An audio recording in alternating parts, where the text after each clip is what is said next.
संविदा पर हम सफाई कर्मचारियों की भर्ती को स्वीकार नहीं करेंगे, बिल्कुल नहीं करेंगे। और जो समाज का नेता इसकी तरफ बढ़ेगा हम उसका जूतों से स्वागत करेंगे। नमस्कार, मैं जितेंद्र शर्मा। सफाई कर्मचारी भर्ती को लेकर एक बार फिर से अब घमासान चालू हो गया है। इस बार का जो घमासान है ना, उस सरकार के अंदर और जो सफाई कर्मचारियों के नेता हैं इनके अंदर नहीं है। वो घमासान तो हो लिया जहां ज्ञापन के बाद आंदोलन और हड़ताल की थी, आमरण अनशन किया था 11 सूत्री मांग वाला नंदकिशोर डंडोरिया का, तो वो मामला तो थम गया, वो उनकी कवायद में लग रहे हैं। लेकिन यहाँ पर जो संविदा नाम का जो शब्द आ गया ना, इसने अभी वाल्मीकि समाज के अंदर और जो बेरोजगार है उनके अंदर उथल पुथल पैदा कर दी। उनका दिल और दिमाग हिलाकर रख दिया कि आखिर सफाई कर्मचारी भर्ती के अंदर ये संविदा कहां से बीच के अंदर घुस गई, इस संविदा का नाम कहां से आ गया, कौन लेके आ गया इसको। पहले तो संविदा का नाम था ही नहीं सफाई कर्मचारी भर्ती के अंदर, लेकिन अब अचानक से संविदा बीच के अंदर आ कूदा, तो फिर जो संग्राम है ना वो बढ़ना तय है। संविदा को बर्दाश्त नहीं कर पा रहे बेरोजगार। कोई नहीं चाहता कि सफाई कर्मचारी भर्ती संविदा से हो, अब सरकार चाहती है, लेकिन कुछ नेता, वाल्मीकि समाज के नेता भी चाहते हैं कि सफाई कर्मचारी भर्ती संविदा से हो। लेकिन दूसरी तरफ इस संविदा को लेकर विरोध भी अब शुरू हो चुका है। तो सफाई कर्मचारी भर्ती को लेकर लोगों का कहना है कि ये भर्ती है, ये रेगुलर होनी चाहिए, स्थायी भर्ती होनी चाहिए, संविदा से काम नहीं चलेगा। आप अगर समझ रहे हैं कि राजस्थान के अंदर सफाई कर्मचारी भर्ती को संविदा से कर दिया जाए तो संविदा से काम बिल्कुल भी नहीं चलेगा। एक वीडियो हमें मिला सोशल मीडिया पर, तो उस वीडियो के अंदर देखिए ये व्यक्ति सबसे पहले क्या कहता है। यानी कि समाज के नेता जो संविदा की वकालत करेंगे, यानी सफाई कर्मचारी भर्ती को संविदा से एस्पेक्ट करने की कोशिश करेंगे, संविदा से करवाने में पहल करेंगे, तो उनको जूतों का स्वागत किया जाएगा। समझ रहे? हमारी जो मांग है, सबसे बड़ी मांग वो ये है कि जो राज्य सरकार ने रेगुलर भर्ती के आदेश किए गए हैं, सफाई कर्मचारियों की रेगुलर भर्ती होनी चाहिए। संविदा पर हम सफाई कर्मचारियों की भर्ती को स्वीकार नहीं करेंगे, बिल्कुल नहीं करेंगे। और जो समाज का नेता इसकी तरफ बढ़ेगा हम उसका जूतों से स्वागत करेंगे। हम कोई रहम नहीं करेंगे उसके ऊपर। समाज से खेलने वाले के लिए हमारे दिल में कोई दया धर्म नहीं है। हम उसकी बेइज्जती करेंगे, जगह जगह हम उसके जूते मारेंगे जो भी संविदा पे भर्ती की बात को उठाएगा।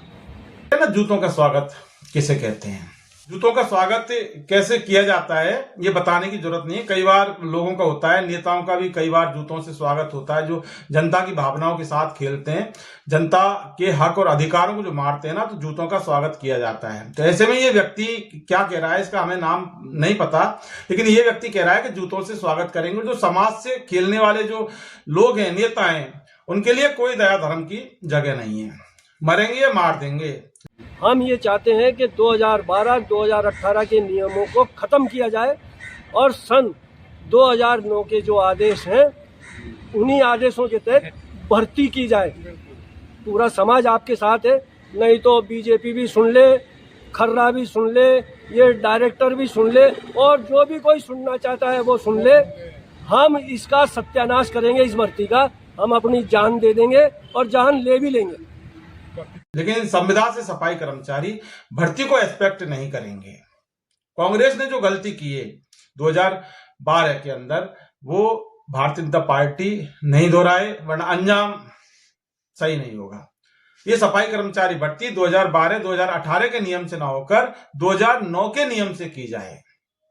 सीधी सीधी बात है इसमें। फिर ये सफाई कर्मचारी भर्ती को संविदा पर क्यों करना चाहते हैं, इसके पीछे बहुत बड़ी वजह है, लेकिन सवाल ये नहीं है। सबसे बड़ा सवाल ये कि संविदा से क्यों होनी चाहिए सफाई कर्मचारी, सफाई कर्मचारी भर्ती रेगुलर स्थायी क्यों नहीं होनी चाहिए। कितनी बड़ी है सफाई कर्मचारी भर्ती। जब सफाई कर्मचारी भर्ती को अगर संविदा पर ये करते हैं तो फिर ये तमाम जो भर्ती होती है उनको भी संविदा पर कर देनी चाहिए। यानी कि संविदा का मतलब तो ये है कि जब मन किया, जब लगा दिया, और उसके बाद जब मन करेगा, जब उन बेरोजगारों को आप हटा के फेंक दोगे, तो ऐसे में काम नहीं चलेगा। राजस्थान है ये, राजस्थान के अंदर बिल्कुल भी काम नहीं चलने वाला।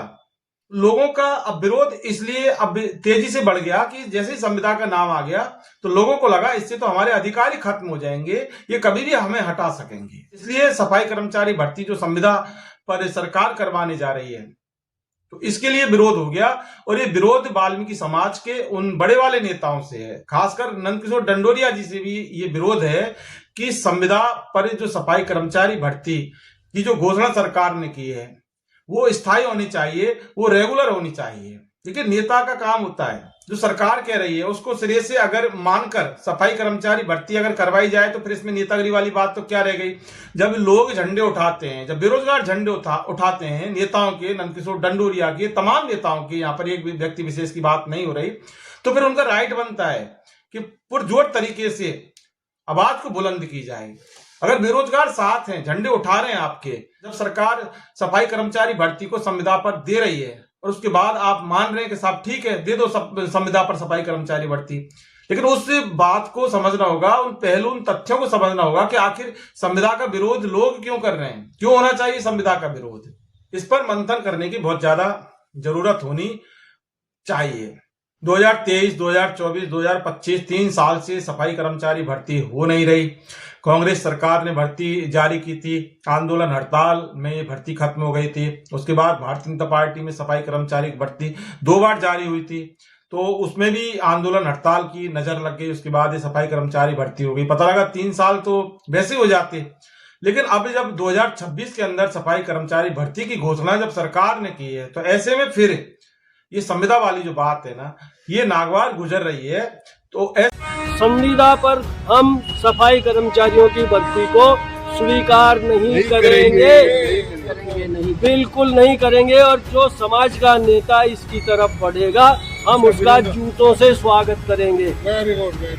ऐसे में फिर विरोध होना लाजमी भी है, विरोध बनता भी है। देखिए, यहाँ विरोध यहाँ पर है जो हक अधिकार पर जो कुठाराघात, ये संविदा सीधा सीधा कुठाराघात है। एक छोटी सी सफाई कर्मचारी भर्ती, समझ रहे ना बात को, कि 4th जो क्लास होती है ना, 4th क्लास, वो भी सफाई कर्मचारी भर्ती से बड़ी क्लास होती है। यानी कि 4th क्लास से भी, चपरासी से भी छोटी कैटेगरी की होती है सफाई कर्मचारी भर्ती, और उसको भी संविदा से सरकार करवाएगी। तो फिर ऐसे में विरोध अगर कोई नहीं करेगा तो फिर क्या करेगा? स्थायीकरण जब होगा ही नहीं, वो भी 5 साल बाद स्थायीकरण होगा, तो 5 साल के अंदर तो कभी भी लगा दो, कभी भी हटा दो, इस तरह से अगर चलता रहेगा तो फिर लोग सफाई कर्मचारी भर्ती को लेकर विश्वस्त नहीं हो पा रहे कि आखिर किसी की नौकरी संविदा के आधार पर लग गई तो इसका क्या फिक्सेशन है, वो 5 साल तक उसको कोई हटाए नहीं और उसके बाद वो परमानेंट होगा। तो सफाई कर्मचारी भर्ती के बेरोजगार और कुछ जो तमाम जो बुद्धिजीवी लोग हैं, जो समझदार लोग हैं, वो इसका विरोध कर रहे हैं। उनका कहना है कि संविदा से सफाई कर्मचारी भर्ती हमें नहीं चाहिए, हमें चाहिए भर्ती रेगुलर, यानी परमानेंट, स्थायी भर्ती चाहिए। छोटी सी सफाई कर्मचारी भर्ती है। कोई भी नेता संविदा से अगर चाहेगा भर्ती को तो फिर वो अच्छा नहीं होगा, वो समाज के साथ गलत होगा, समाज की भावनाओं के साथ गलत होगा, समाज के अधिकारों के साथ गलत होगा, ऐसा इस व्यक्ति का कहना है जिसका ये वीडियो है। लेकिन बात जो कही है उस बात को भी नेताओं को सोचना होगा कि ये व्यक्ति जो बोल रहा है, इसकी बात के पीछे के क्या मायने हैं, क्यों ये ऐसा बोल रहा है, इससे क्या फायदे हैं, क्या नुकसान है, क्या ये जो बोल रहा है उससे वाकई बेरोजगारों के लिए या समाज के लिए फायदा है, या फिर ये बोल रहा है तो इससे नुकसान है। अगर नुकसान अगर होता है तो उसकी बात पर ध्यान नहीं दिया जाना चाहिए, लेकिन अगर बोल रहा है और वो उससे फायदा है बेरोजगारों को और समाज को, तो उसकी बात को महत्व दिया जाना चाहिए, उसकी बात को समझना चाहिए। तो ये संविदा अचानक से सफाई कर्मचारी भर्ती के बेरोजगारों के लिए भी एक बहुत बड़ी मुसीबत बनकर आया है। इस मुसीबत को हल्के में नहीं लिया जा सकता।